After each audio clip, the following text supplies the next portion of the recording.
ONG, capítulo 76. Palácio e o Imperador Inca. O sol nascia lentamente sobre as montanhas andinas. Os primeiros raios dourados tocaram as pedras antigas de Cusco. E o vento frio das alturas trouxe consigo o cheiro de incenso e folhas queimadas, vindas dos templos do sol. Gaianox ainda dormia profundamente, o corpo colossal recoberto de orvalho. As cordas que prendiam a grande árvore ao Ouai pareciam pulsar sob a luz dourada, como se a própria vida corresse nelas. Ong se aproximou e passou a mão sobre o couro escamoso do gigante. Deixe-o descansar, disse em voz baixa. Ele nos trouxe até aqui. Merece o sono dos deuses. Os outros concordaram. Aquele seria mais um dia de descanso na Cidade do Sol.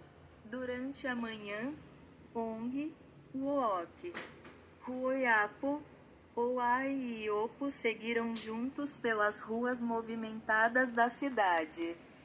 As pessoas vestiam mantos coloridos e carregavam vasos de cerâmica, milho dourado e tecidos bordados com símbolos solares. O som de tambores e flautas preenchia o ar. Cusco vivia em ritmo de eternidade. No alto da colina, destacava-se o palácio do imperador Inca, feito de pedras perfeitamente encaixadas, tão lisas que pareciam polidas pela própria luz do sol. Os guardas dourados abriram passagem. O imperador Pachacuti deseja recebê-los, anunciou um sacerdote. O grupo entrou em um grande salão, onde o ar cheirava a folhas queimadas e flores secas. No trono de ouro e obsidiana, sentado sob um disco solar, estava Pachacuti, o filho do sol Inti. Seus olhos brilhavam com uma luz antiga. E sua presença era tão intensa que os viajantes se curvaram sem pensar. O imperador falou com voz firme, que ecoava nas paredes como o trovão das montanhas. Estranhos vindos do Oriente. O que busca nas terras do sol? Ong deu um passo à frente. Somos viajantes das ilhas do Pacífico. Viemos de muito longe, guiados por um sonho.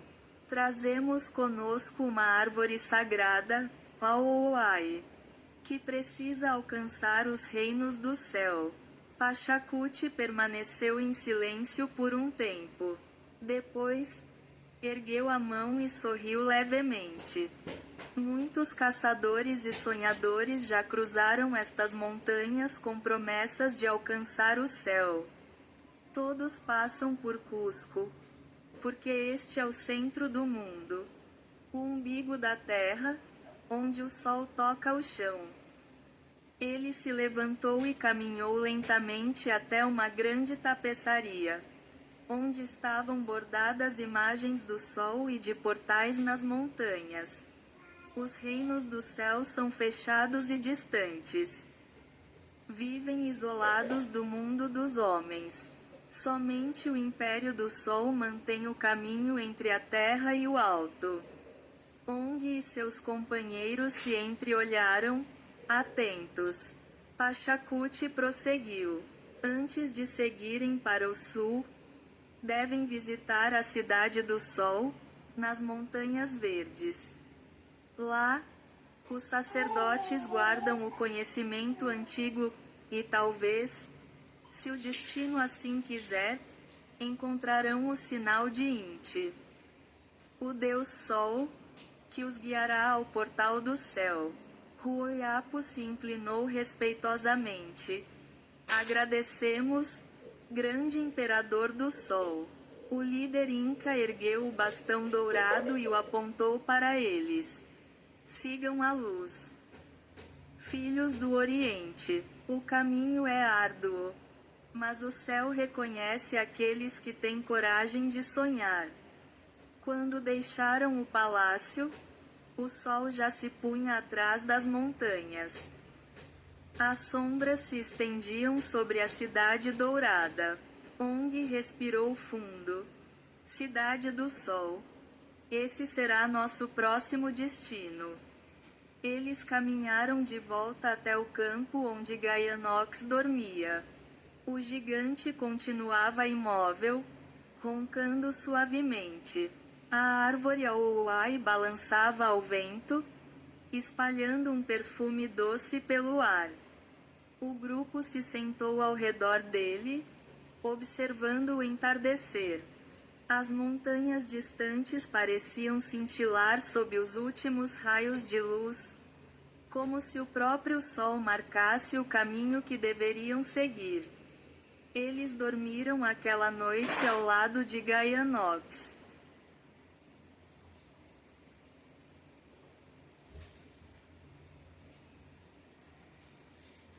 Ong, capítulo 77. Machu Picchu e os Filhos do Sol. O amanhecer em Cusco foi suave e dourado. A névoa se dissolvia lentamente entre os telhados de pedra. E os primeiros raios do sol, Inti, refletiam nas muralhas. Ong acordou cedo. O ar estava frio e puro, e ele sentiu que aquele seria um dia de aprendizado. Ao olhar para trás, viu Gaianox ainda dormindo profundamente. O gigante respirava com calma, e a árvore Aouai balançava lentamente com o vento das montanhas. Ong se aproximou, colocou a mão sobre o couro quente do argentinossauro e disse: "Durma, velho amigo. Ainda há um longo caminho até o céu." Voltando-se para seus companheiros, Uooki e Opo, Huoyapo e Ouai, ele anunciou: "Hoje, seguiremos o conselho do imperador Pachacuti. Vamos até Machu Picchu, a cidade sagrada do sol." Eles partiram a pé, subindo pelas trilhas verdejantes que serpenteavam as montanhas. As encostas estavam cobertas por névoas prateadas e florestas úmidas, onde o canto dos pássaros ecoava como preces antigas. Ali, o grupo voltou a encontrar abundância, frutas silvestres, raízes, folhas e pequenos riachos cristalinos. Depois de tantos dias de fome, comeram e beberam como se a montanha os estivesse recebendo de braços abertos. Durante a jornada, passaram pelos templos de Ollantaytambo, uma cidade esculpida na pedra viva das montanhas. Iopo olhava para as muralhas com espanto. "Como podem ter feito isso?" perguntou, tocando as pedras que se encaixavam perfeitamente sem argamassa. Huoyapo estudava cada parede com fascínio científico. "Esses encaixes são impossíveis. Parece que as pedras foram moldadas como barro." Ouai, sempre curiosa, conversava com os moradores e aprendia palavras no idioma Quechua, rindo com as crianças e trocando frutas por pequenos amuletos. Mas o Uooki, com seu instinto aventureiro, lembrou a todos: "Precisamos seguir. O sol nos espera nas alturas." A trilha tornou-se mais íngreme. Depois de horas de caminhada, as nuvens se abriram, e diante deles surgiu Machu Picchu, a cidade do sol. Lá em cima, cercada por picos verdes e véus de névoa, a cidade parecia flutuar entre a terra e o céu. As muralhas brilhavam sob o pôr do sol, cobertas por finas lâminas de ouro e pedras polidas. Era como se toda a luz do mundo tivesse se reunido ali. Ong sentiu o coração bater mais forte. Então é aqui, o coração do sol. No centro da cidade, entre os templos e escadarias. Encontraram um homem imenso, de pele bronzeada e olhar profundo. Seu nome era Okote, o guerreiro do sol. Dizia-se que ele era o último guardião de Pachacuti em Machu Picchu, e que, nas batalhas antigas, podia esmagar pedras com as mãos nuas. Okote os recebeu com respeito e curiosidade. Estranhos do Oriente, o sol os trouxe até mim. O que busca nas alturas? Ong respondeu: buscamos o portal do céu, para levar a árvore sagrada até os reinos do alto. O guerreiro sorriu, imponente. Então aprendam a ouvir a montanha. O caminho dos céus não é feito de força, mas de equilíbrio. Durante o dia, Okote ensinou a Ong e o Ok os movimentos de combate e equilíbrio espiritual dos guerreiros incas. Falou sobre o poder do sol que habita dentro de cada ser vivo e sobre o respeito pelas forças da natureza. O corpo é pedra. O espírito é luz, dizia ele. E somente quem une os dois pode tocar o céu. Quando o sol começou a se pôr, o grupo observou o horizonte do alto de Machu Picchu. As nuvens abaixo deles se tingiam de vermelho e ouro, e o vale inteiro parecia brilhar como fogo. Ong sentiu que algo sagrado havia se revelado ali. Um presságio, um chamado. O sol nos mostrou o caminho.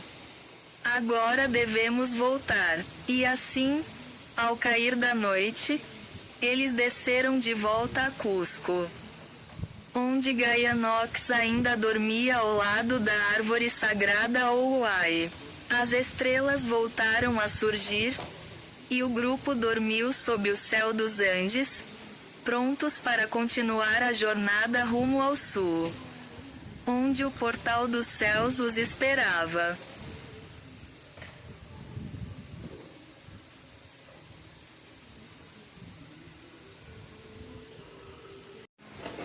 Ong, capítulo 78. O Lago Sagrado. A jornada seguiu em direção ao sul. As montanhas tornavam-se cada vez mais frias e áridas, e o ar, rarefeito, fazia o peito de Ong e de seus companheiros arder a cada respiração. Gaianox, o argentinossauro, caminhava lentamente, seus passos ressoando como trovões distantes. A árvore Ouai balançava em suas costas, espalhando pequenas faíscas de luz verde que se misturavam à neblina andina. Depois de dias subindo e descendo encostas, eles finalmente cruzaram a fronteira invisível que separava as terras do Império Inca.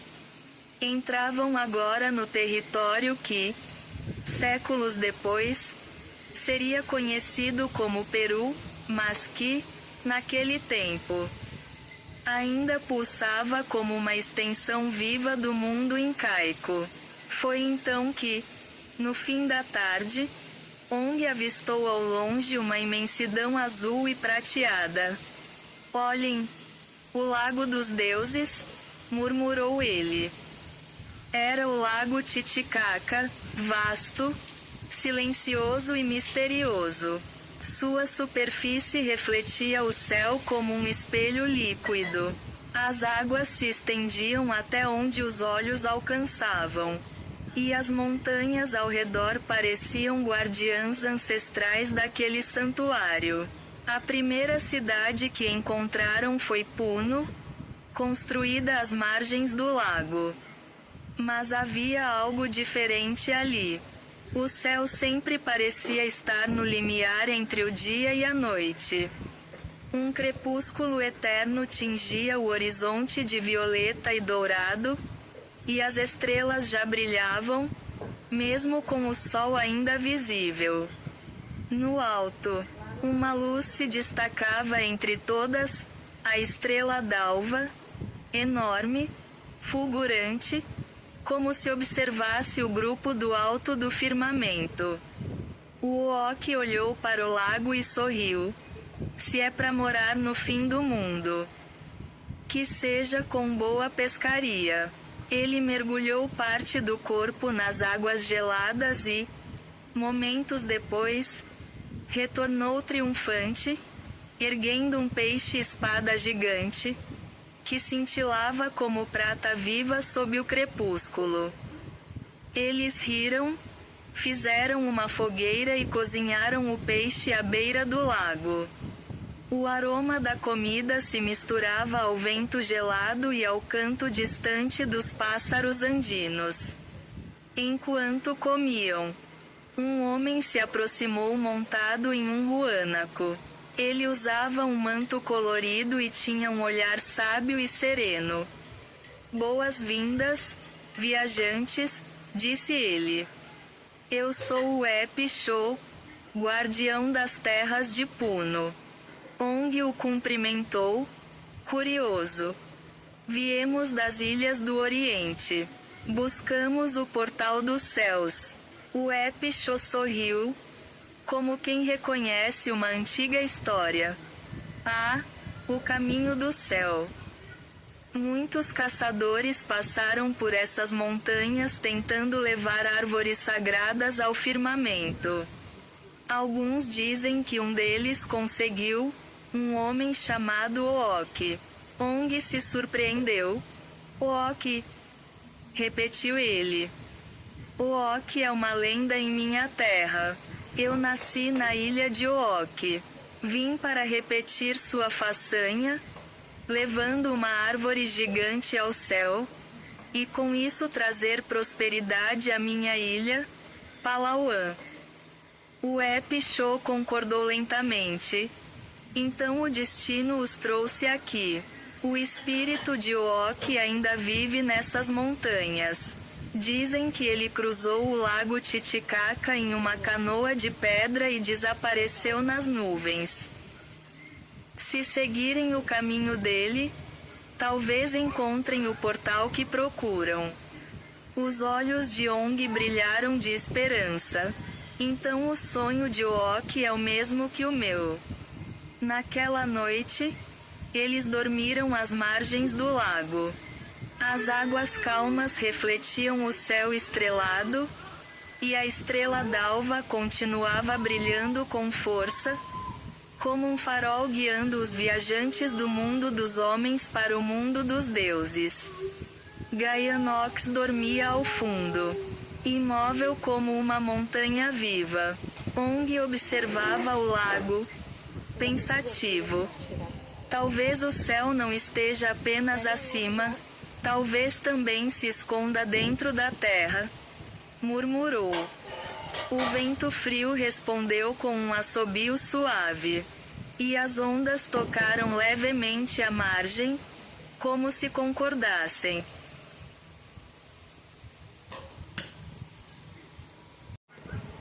Ong, capítulo 79. Mamaquila. Capítulo: A Lua de Prata. Amanheceu um novo dia nas terras altas do Império Inca.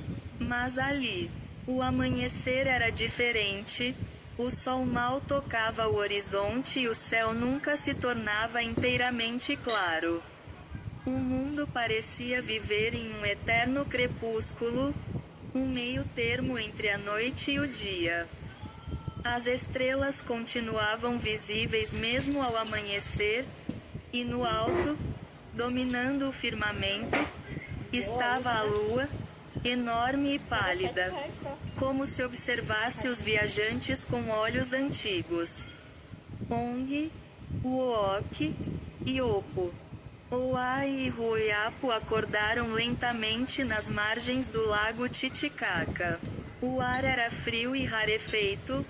Cada respiração custava esforço. Até o vento parecia mais pesado. Gaianox, o grande argentinossauro, ainda estava deitado, ofegante. Suas patas afundavam na terra úmida à beira do lago, e o brilho da árvore Aoai tremeluzia em tons verdes e azuis sobre suas costas. Ong o observou com preocupação. Ele está cansado. Muito mais do que mostra. A altitude é dura até mesmo para um gigante. Ruiapo mediu o ar com um pequeno aparelho que ele carregava. O ar aqui é fino. Estamos muito alto. Quase tocando o céu. O povoado de Puno acordava aos poucos. Fumaça branca saía das casas de pedra. O som de flautas ecoava pelo vento. E os habitantes vestiam mantos coloridos como o arco-íris.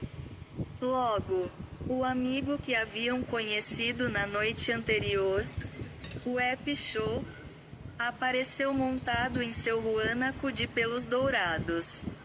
Ele trazia nas mãos um pequeno cesto com grãos e frutas. Bom dia, viajantes do mar distante, saudou ele. O lago Titicaca lhes dá boas-vindas mais uma vez. Hoje o espelho do céu está calmo, sinal de que os deuses os observam.